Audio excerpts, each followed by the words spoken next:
dikush shërohet dhe dikush nuk shërohet. Dhe është moment e shikon që ma nuk ka kthim, ma çdo ditë jam duke u tret, dhe çdo ditë jam duke afru edhe më shumë, çdo kush prej nesh çdo ditë jemi duke afru te Allahu subhanahu xhelle xhelalu, dhe çdo ditë jemi afër vdekjes, nuk ka diskutim.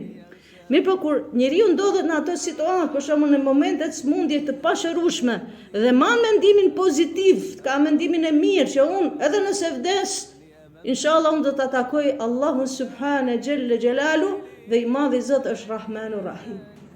Është i mëshirshëm.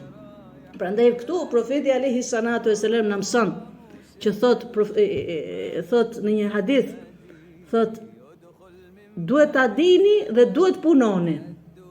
O njerëz, duhet ta dini, po edhe duhet punoni.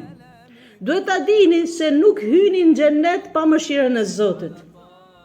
Gjithsesi duhet punoni. Se nëse don të zbresi mëshira e Zotit, duhet punosh. Nëse don me zbrit mëshira e Zotit, duhet bësh atë çka thot i madhi Zot xhelle xhelalu. Nuk do të thotë unë vazhdoj të punoj punë të këqija, të bëj haramet ndryshme.